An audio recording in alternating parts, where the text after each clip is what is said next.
Survival Simulator. It is a text-based game that simulates realistic situations and scenarios that you might encounter in a global zombie apocalypse. Now, I'm playing this on iOS and I'm playing it on an iPad too, recording using the iRecord software. And I'm going to choose the home. I'll choose the easier difficulty just for now. The television informs you that there has been a global outbreak of the zombie virus. You're in a densely populated suburb. This is Zday. You have no guns in your home. You have a bat, which takes 2 hands to use. You also have 3 potential weapons that you can use with 1 hand. A souvenir sword, a machete, and a hammer. I'm going to choose the machete.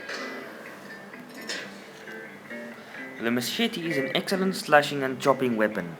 It is light and easily wielded with 1 hand. You could wield another one-handed weapon, or you could choose to keep 1 hand free. I would rather choose to keep my hand free. What kind of shoe would you choose in this situation? I know from experience in trekking that hiking boots are much better than any of these other shoes listed, as they provide good ankle support and they can support a lot of weight as well. Hiking boots are an excellent choice, ankle support and good for any weather or terrain. Rubber soles allow for quiet movement, very important in a zombie apocalypse. You only have 2 hands. Would you prefer to bring some kind of bag to carry more things? Yes, let's not choose a duffel bag because it requires you to use your hands to carry the bag, so we will rather instead choose a backpack. A backpack is a good choice, allowing you to carry supplies and keep your hands free. It will also provide extra protection from rear attack. Would you like to take a minute to gather useful items like a flashlight, duct tape, and a first aid kit? Gather items. Flashlight, very useful for night situations or in dark environments. First aid kit, definitely need to treat wounds and heal our friends. And duct tape, the name says it all. The tool that has almost an infinite number of uses.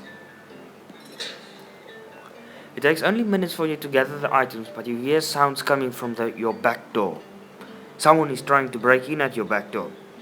Let's rather go out the front, as we wish to not encounter anyone yet. You are outside.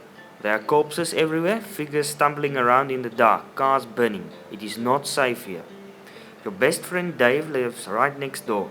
He owns a pistol and you will need some help. Let's go to get Dave. Let's hope he's not crazy like PopCaps. Dave. Okay, Dave seems to have a cricket/baseball bat. And he also has a magnum pistol with 6 rounds. Dave has given you his pistol. The area is not safe. There are thousands of infected nearby. It would take too long to barricade all of the windows in his house. Dave asks you what you want to do, but seems convinced that staying here is a bad idea. Good thinking, Dave. He tells you the TV news says the hospital has been run over. So let's just gather what we can from Dave's house.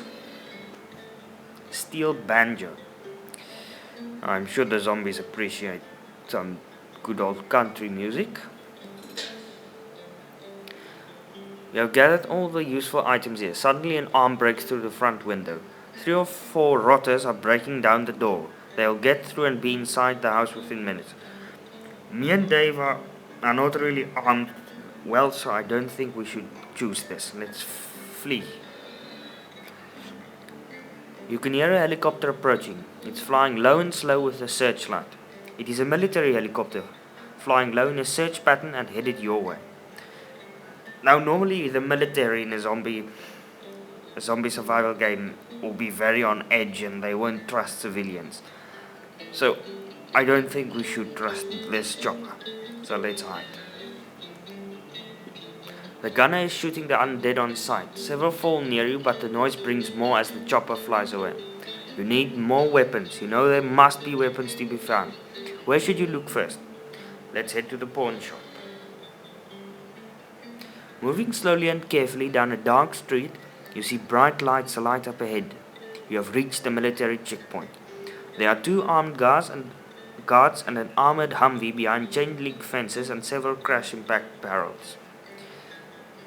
Let's look for a way around. The man tells you there is a violent faction of survivors in that building and refuses to go with you. He says he has a better idea. Let's find out what his idea is. The man has a plan he is sure will work, but he cannot execute the plan alone. He takes out a carbine rifle and begins to explain.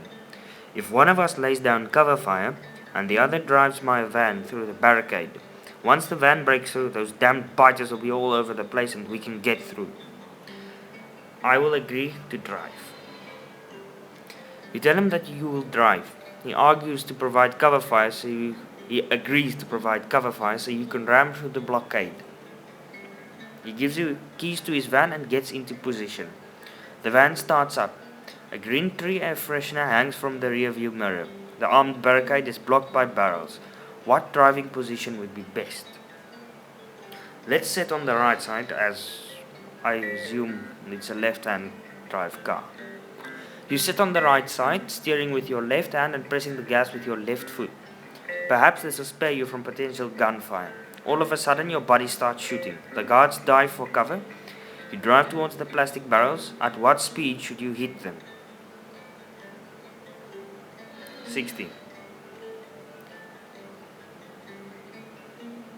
You hit your head and the van plows through the gate and barricade. It then swerves to the right, hitting a parked car. You can hear gunshots and yelling. The guards are still alive. Attack the guards. I don't think we have much of a chance if they do it, so let's jump out and run. The checkpoint is cleared. As you run into the shadows, the dark street begins to transform into a dangerous alley of the gallery of the undead. The checkpoint is behind you and the undead will soon be all over this place. But two dead guards may have some useful weapons and gear on them. Let's go check it out. And that's where we'll end it today. Thank you very much for watching.